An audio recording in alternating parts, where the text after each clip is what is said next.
Shut up and sit down.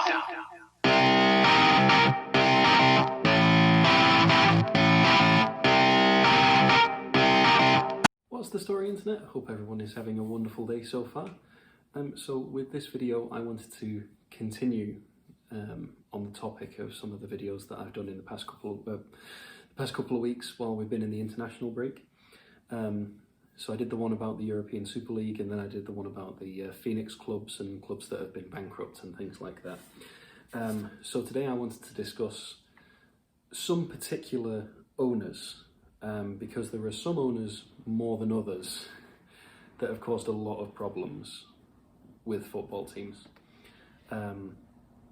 So obviously the one that I know the most about would be the Glazer family of Manchester United. So they took over Manchester United in 2005, and even at the time people were a bit sceptical because the club had been under private ownership since 1931, so it was a bit like, a bit wary about this mega takeover coming in, and had even resisted two previous takeover bids, one from Rupert Murdoch and one from, who was the other one? Robert Maxwell. They had survived takeover bids in the past, but just as Robert Maxwell and Rupert Murdoch were not the most scrupulous people, the Glazer family were also not. And the reason that a lot of Manchester United fans aren't happy with the Glazers is because of the amount of debt that they put the team into. So even upon their arrival, they'd already put the team into £600 billion of debt, which is a ridiculous amount of money. As I mentioned the date before, 1931, the club had never had any debt, and especially a debt that large. And the fact that all of that debt had come with the Glazers, it was their personal debt, and the club was being used to pay off that debt, which made the club responsible for the debt. And to show the fact that a lot of people weren't happy, multiple things happened. There was the Love United Hate Glazer campaign, where those supporters were starting to wear the gold and green of the Newton Heath club, which was originally what Manchester United was called up until 1905. There was the splinter club of FC United of Manchester, which started playing at Bury Stadium before Bury fell apart, and continues until this day, rising up the league. And then there was even the takeover bid in 2010 by a group called the Red Knights, which would have been a coming together of some wealthy United fans and a fundraiser to put together the money. And their plan was to buy the club for £1 billion. However, unfortunately, the Glazers wanted £2 billion because they wanted £1 billion to pay off the debts and £1 billion for the club. So it was an extra £1 billion. And between 2010 and 2012, the Red Knights made a couple of potential takeover bids, but they just could never get to that level. And even today, you see the LUHG campaign. Like I mentioned, FC United of Manchester is going strong. You still see the golden and green around the stand and around fans. But they still own the club. And it wasn't necessarily a malicious takeover, but it has become malicious because it was just to satisfy their own debts. They didn't care about football. They barely even care about their own American football team in Tampa Bay. So it's left a bit of a bad taste in everyone's mouth. And I just want to reiterate. So I'm going to read, this is from a website called Investopedia. So obviously take this with a pinch of salt, but if these numbers are correct, then it's quite a hefty number. So in 2010, the club's debt exceeded £716 million. And then currently, it's at £511 billion. So £1 million, sorry. So it's still a lot of money, even though it's fallen. 500 million versus 700 million, it's still many, many millions than any of us will ever see in our lifetime. And that's one of the reasons that people were so pissed off with the Glazers, and still are, is because of that debt riddenness that they brought the club and laden us with. But Manchester United aren't the only ones with bad owners. Enter case number 2, Mike Ashley of Newcastle. Now, Mike Ashley is the owner of Sports Direct in the UK, which is a little bit like a Sports Authority, Sports Chalet here in America, or a Big Five, probably more likely. And he's owned, when did he overtake Newcastle? He's owned Newcastle since 2007. And in that time, he's been a very, very unpopular person, leading to the Mike Ashley Out campaign for many, many years, starting in 2015. He made the unsurprisingly unpopular move to rename St James's Park to the Sports Direct Arena, which caused a lot of backlash.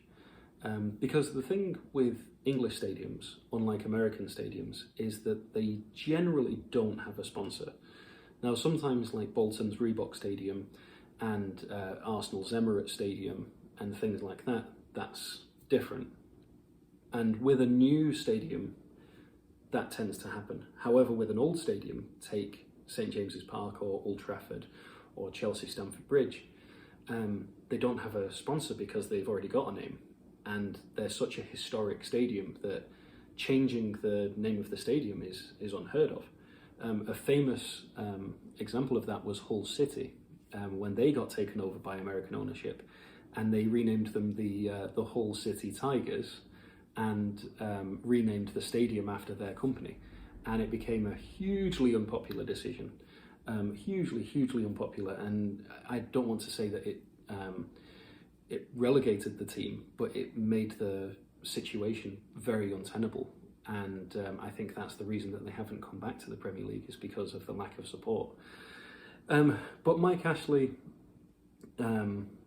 is just a very, very unpopular man, not just in Newcastle, but in the league and in football in general, because he's another one, just like the Glazers, that doesn't particularly care about football or other fans. He's in it for his own gain. And there have been many occasions where people have tried to buy out Mike Ashley. But he keeps putting extortionate prices on the club, just like the Glazers have done with Manchester United. And it's bad when you get oil barons from the Middle East that come in, and even they don't want to touch it because the price is too high for them. I mean, look at how much they spent on Manchester City. Newcastle has a lot more history and a lot more pedigree, and that's still not enough to make them ignore the price.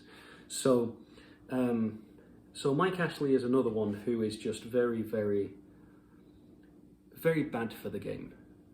And the last one I want to bring up, by the way, honourable mention is Stan Kroenke at Arsenal. I think his way of running that club is awful, whether or not the club's in debt or anything like that. But the handling of COVID, firing Gunnosaurus at the mascot, and things like that has just been deplorable.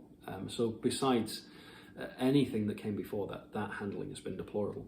But the last one I want to bring up is Fenway Sports Group, the owners of Liverpool, and also the owners of the Boston Red Sox, hence Fenway.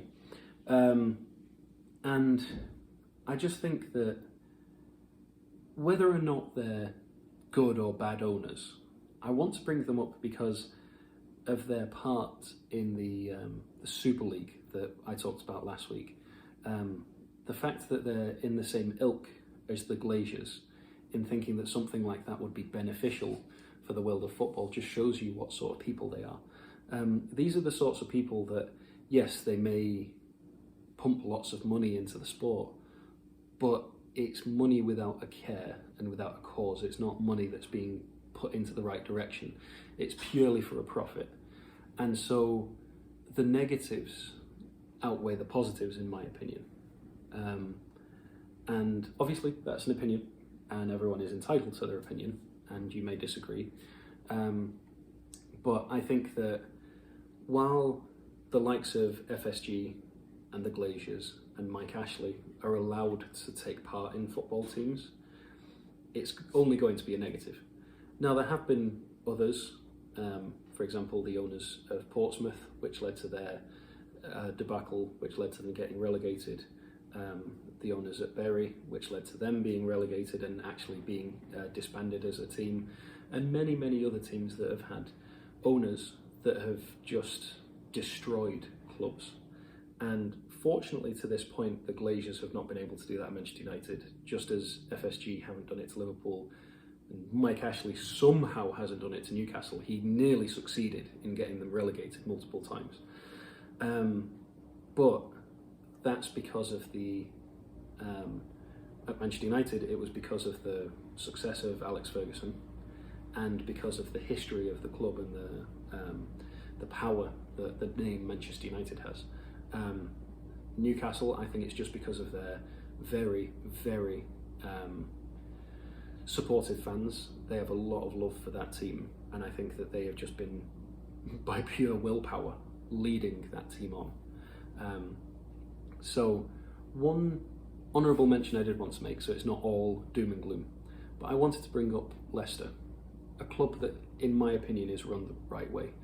And I don't want to, out of respect, I don't want to attempt to say the last name because I know that I'm going to butcher it. But may the former chairman rest in peace. He passed away in a helicopter crash last year. And since then, his family, I believe it's his son, has been running the club, and his legacy has continued.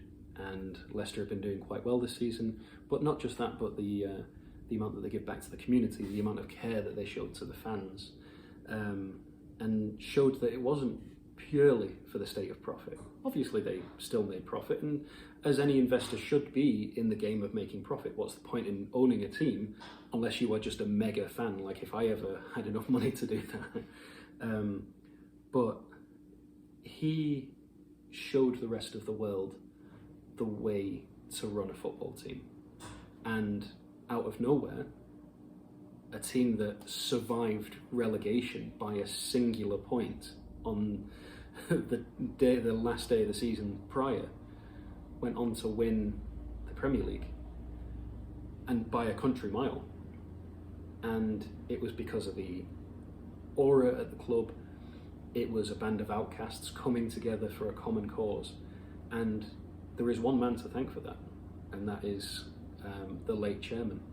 And long may his legacy continue, and may other teams find their equivalent of the Leicester chairman, because if all of them were like that, the sport, and I think just the culture in general, would be much better off. So it's not all doom and gloom. As I mentioned in the last video, there is the fan ownership in Germany, which is always a viable option. And now I've mentioned with Leicester's chairman, there is light at the end of the tunnel. But while we've still got these capitalistic, just greedy, profit-driven people, it can only be negative for the teams, for the fans, to a certain extent the players, to the managers, and ultimately to the sport itself. So I hope that gave you a little bit of insight into the world of ownership in the Premier League. I will be back on Thursday, back to regularly scheduled programming with the preview of the weekend's football, because the international break is over. Thank God, we have survived. I can take this England shirt and throw it away for another couple of weeks before we have another one inevitably. But into the busy period now, because it's the festive period. So for the Premier League at least, the games come thick and fast. So a lot of entertainment coming up. So, but I will see you on Thursday for that. And in the meantime, I hope you are all staying safe, keeping out of trouble, and I hope you all have a wonderful day. Thank you very much for watching, and ta-ra for now.